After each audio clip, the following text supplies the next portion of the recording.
It is the 9th of March, 1888. The Sea Shower sits docked in King Eater's castle. The golden ships that pursued us do not venture within. The stone heart above us casts a shadow, long and foreboding. There was little that we could do to repair the ship out here, so far from civilization, yet we were ready to run the gauntlet, to test our mettle against the radiant vessels waiting for us. Yet, as we waited, I spied something in the battlements. A woman in rags stood, staring to the east. I approached. I'm sorry, I didn't expect anyone else to be here. Sit with me.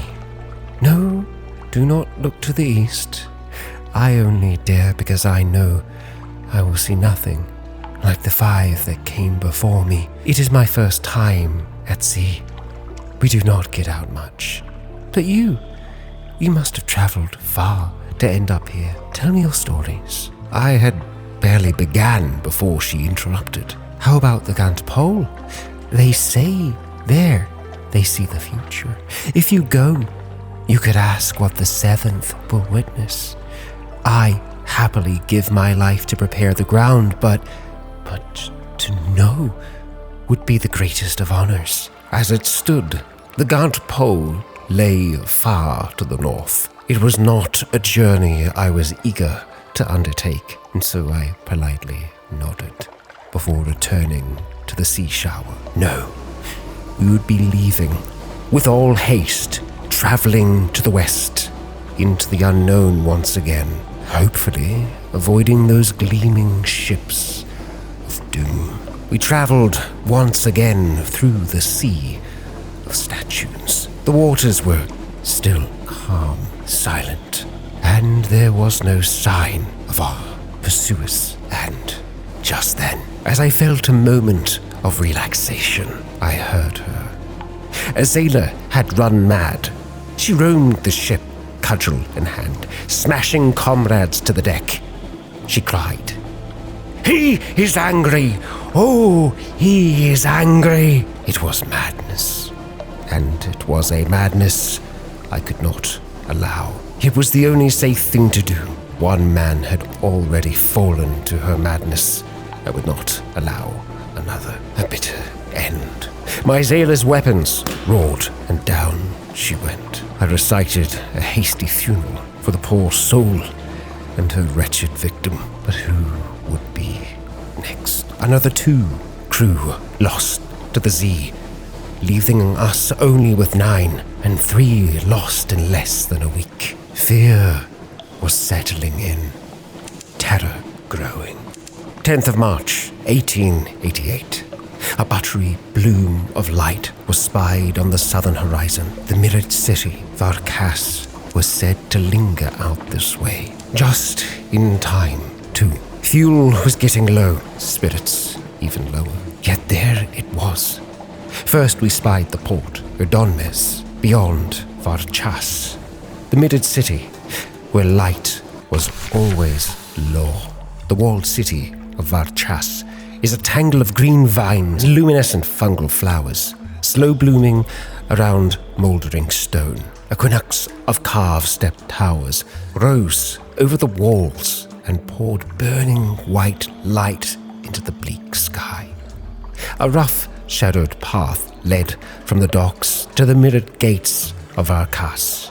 2 towering carved stone lamps threw their light on the angled mirrors, and a blue-cloaked guard stood in the reflected pool of light. The city is a beacon against the tree-hushed, sprawling darkness of the elder continent. In the far distance, a vast mountain glimmered. I started to compile a report, toning down the details of the light and its brilliance. I did not want to inspire envy in the Admiralty staff. I sought to gather further intelligence, never a bad idea, before heading into unknown waters, or cities, as the case may be. The blue-cloaked guard only acknowledged my existence once I stepped out of the darkness of the path and into the light from the lamps. The guard stood in the middle of the pool of light, looking warily at the darkness beyond me.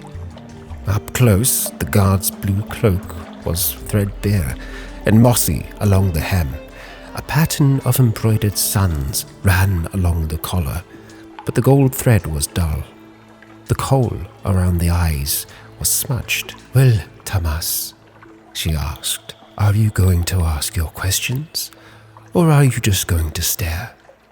Her tone is brusque, but her expression was curiously eager. Varchas did not receive many visitors, I thought. I asked about the city's customs. It was best to know before I flouted them. Easier to plan an escape route that way. "Don't touch the mirrors. Don't even look into the mirrors," she said, her voice hard. "And try very hard not to dream." Was I expecting something along the lines of "don't murder anyone" or "only wear red on special occasions"? Yes, but still. I nodded and smiled. Next I corrected her politely. "Sebastian Sinclair, not Tamas." The guard looked scandalized and tried to stop her ears. "All those who are not Varchasi are Tamas. You have been touched by darkness, and it has taken your name." She fixed me with an admonishing look and added, "It is very ill-mannered to pretend you still have one." I began to see a little why Varchas is not often visited. It looked like I would have to get used to being called Tamas if I wished to enter. I asked about the light. It all seemed a bit wasteful, perhaps even ostentatious. "We must always walk in Mihir's light, so we burn our lamps night and day to banish the darkness from the mirrored city," she told me proudly. "If we let darkness corrupt us, we would not be Varchasi any longer, but Tamas, like you." I wondered, is that so terrible a fate? Her mocking laugh answered before I even had the words to do so. "Yes, it would be terrible indeed, Tamas. And before you ask," she added, "no, I do not have any desire to leave Varchas. The rest of the Neath has fallen from Mihir's grace, and I have no wish to join them." And so I asked her if she enjoyed her job here. Does anyone? "It is a great honor to defend the mirrored gates," she snapped defensively. She gestured to the edge of the pool of light illuminating her post. "It is very dangerous. Even a small stumble and I could fall into the dark." Her voice went thready. "I would be banished from Mihir's grace. I would lose my name. That is why they only send the bravest outside the walls." I had no further questions. I was satisfied, and the guard's voice was beginning to grate just a little. She looked disappointed, but did not try to engage me further. It was then I noticed a group of sailors sitting on upturned crates on the docks, playing a game with mirrored ships and stylized snakes made of bone. They waved me over. "You're not thinking of going in there?" The sailors gawked at me in a moment of unconcealed horror. They took turns telling me gruesome stories about Varchas, which they no doubt invented whole cloth. Some are convinced that the Varchasi render sailors into tallow to light their city. Others say they steal shadows and sell them to their master. All of them are convinced that they blind any strangers who dare gaze too long upon their city's secrets. "We're just waiting to be paid, and then we're off," one of the sailors said, nervously fingering a mirrored ship. "I've only got one eye left, and I'd like to keep it." Then there was the smell. It was overpoweringly sweet. It came from the fungus growing wild all over the city's stones. The flowers had a waxy white leaf, which left powdery traces upon one's fingers. The light coming from the city had the same camphorous quality, and the smell, perfume worn too many days on the body. Unread books left to turn to ink-stained pulp, a garden drowned and rotting, in still water. I returned to the guard, stating that I wished to enter. What else are gates for, if not to go through? She made a mark in her ledger before ringing a brass bell. The mirrors of the gates rearranged to give me space to pass, but never once allowed a shadow to touch the guard. Our ways are not yours, Tamas. Remember that, and walk in the light of Mihir. My eyes were blinded by the brilliance of the light. The verdant rot smell was even thicker. The heat of so much flame and reflected light pressed oppressively against my skin. My head pounded. It was a few minutes before my eyes adjusted and I could look around. Brass lamps and gilded sconces hung from every wall, and phosphorescent fungus grew moss-like upon doorways and ceilings. Cunningly arranged mirrors catched every droplet of light and diffused it till the cobblestones and ramparts of the city were drenched and blazing, utterly without shadow. I approached a firekeeper, dressed all in saffron.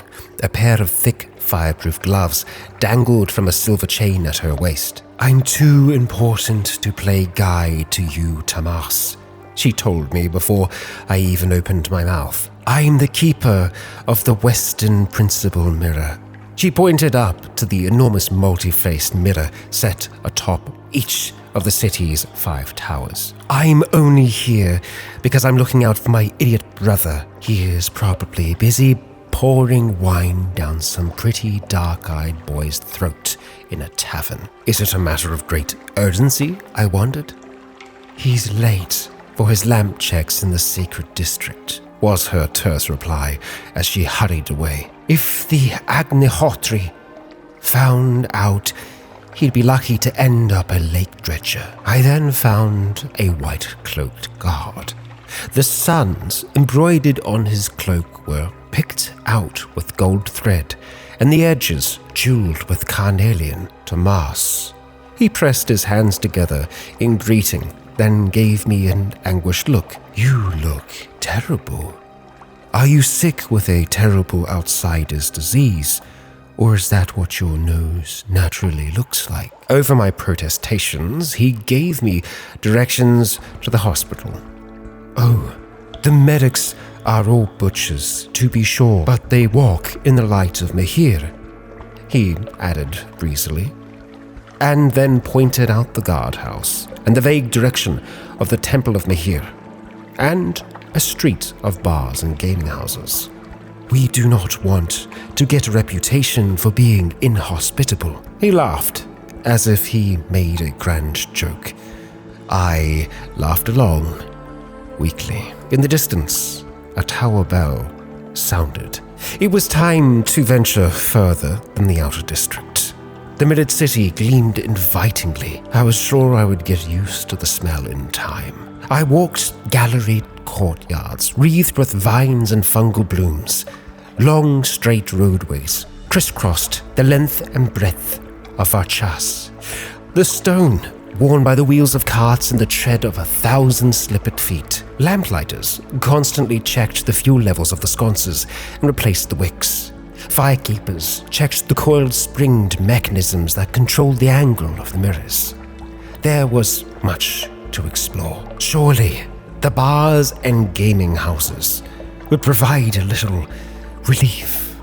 I followed the clink of wine glasses and the sounds of companionable shouts. There were many entertainment venues. Mihir is not a Puritan god. The nicer establishments in the city were lit with expensive imported gas and had little blue-glowing scintillac statuettes scattered on the shelves. I could not help but notice a group of arguing priests. They were having a wine-drenched debate at one of the tables in the back, and I did care to listen in. No, no, no, the initiate shook her fist at the irate novice. You cannot undermine a heard text with mantras of a remembered one. Apparently, the difference is this. Heard texts were cosmic truths whispered by Mihir himself to the ancient sages. Remembered texts do not claim such illustrious origins and are merely passed down wisdom. The difference might have seemed trivial to me, but apparently it was a subject of heated theological debate. A few other patrons looked on indulgently and offered bits of scripture or shouted exhortation. Another bell sounded in the distance. In the courtyard outside, strewn with white sand, there were duelists fighting with curving twin-bladed scimitars in each hand. I could try my luck in such an exhibition match. A modest challenge for one such as myself. The blades were light and deadly. There was an intent light in my opponent's eyes. I swept together, then away, my blades kissing gently before scraping apart in a rasp of steel. My opponent was going easy on me. But that is what I was here for. An exhibition match is meant to make both parties look good. It was hard to keep my mouth from curving into a sharp grin as our blades clashed and chimed. I sweated under all the reflected light, and my arms were shaking by the time that the arbiter called an end. My opponent bowed deep, a flick of eyebrows and a flourish of blades, and I returned the same. A successful exhibition, and another tower bell sounding in the distance. The temple drew me further. It lied in the sacred district, the center of Varchas. The sound of bells grew louder and more reverberant as I approached. The temple tower pierced through the city's heart, taller than the 4 other towers which stood at each of the cardinal points. Around the temple sprawled the sacred district. Vine-covered stone shrines, still ponds glowing with algae, and flash-fint carp, priests in white, their wrists heavy with metal chains. There were no mirrors in the temple of Mihir. The rest of the city has to make do with mirrored light and reflection, but Mihir's most sacred space is filled with hundreds of lamps and lit candles of hard-packed phosphorescent fungus. Every surface of the temple was carved and worked, and as I peered closer, the bas-reliefs depicted Varchas' fall into the Neath. In the first panel, Mihir was depicted as the sun, beaming rays of thinly hammered gold onto a surface city, both peaceful and prosperous. The 5 towers were carved with loving detail, barely recognizable without the wreaths of fungal flowers and curling vines. In the next panel, Mihir blinked, and the city turned to shards of onyx and jet slowly crumbling away. Mihir then became a broad-shouldered, sorrow-faced man, stalking the false-starred blackness of the Neath in search of his lost city. His eyes are picked out in orange-red carnelian and seem lit with inner fire. Varchas, as it is now, is conspicuously absent from the carvings, as if the stone carvers could not bear to chip its fallen outlines. Then there was the shrine of Mihir. His stone-carved form was rubbed daily with glowing moss. Perhaps it is guilt with which it made me think of placing a lamentable relic amongst the flowers and other offerings. I had one in my possession. I placed it there. One of the sunseers sucked her breath in sharply and glared at my offering as though it was an abomination, but she made no move to knock it away. "We do not eat the flesh of living beings," she hissed angrily. "We do not murder or maim. We follow Mihir's tenets of purity and light." She touched me abruptly on the forehead, her fingers hot like a brand. "May Mihir forgive your sins, as unforgivable as they seem." A 5th and final bell sounded. It was the evening now. With the 5th bell, evening was here, and each tamas was assigned to a room. Yet sleep would be difficult. The light was endless here, merciless. All visitors to Varchas were given one night's accommodation in the city's only inn. It was a handsome stone mansion, arranged in a pleasantly cool courtyard. Frescoes of city life were painted on the walls, given how few visitors Varchas hosts. I suspect the inn is more usually used by philandering locals. Evening fell. Or did it? The town's 5 principal mirrors were mounted on coiled spring mechanisms and altered their angles subtly to create the impression of evening. Across the city, the firekeepers threw pinches of colored powder into the lamps, and the quality of the light yellowed to a softer brightness. Inside, I spied a man, dressed in saffron robes. Inside, I recognized the man sought by the firelighter. He was indeed pouring wine down the throat of a very attractive dark-eyed boy. I could tell him that his sister was looking for him. He stood up in horror, spilling burgundy-red wine everywhere. His young companion looked irritated. "I'm light," he shouted. "Mihir, forgive me. The Magna Hotri is going to skin me alive." He pumped my hand in gratitude. "Thank you, Tomas. I won't forget this. Here, take my arc jewels." I found 3 outlandish artifacts pressed into my hand. I then sought out the courtyard. Cushions were arranged around the marble fountain in the middle. Musicians plucked their instruments under the shade of twisted, yellow-leafed trees. Their songs were curiously prosaic, the lyrics more like a biographical report than a poetic invention. I listened to a lake dredger's waterlogged, lotus-rooted dirge. I swayed to the slow, steady ballad of the fungus collectors and joined in to the lamplighters' quick-footed dance, which mimicked their evening rounds. The evening finished with the song of Mihir, which was sung to the accompaniment of stringed instruments and drums and polished glass prisms, which split the white light to rainbows in counterpoint to the notes. And then came sleep, or what it should have been. The bed in my room was low and wide, draped with cotton sheets, stamped with vegetable dye patterns and muted greens and blues. Yet I would not sleep, not in a place such as this. It would not be difficult to stay awake in this constant light, but the lack of rest would take its toll.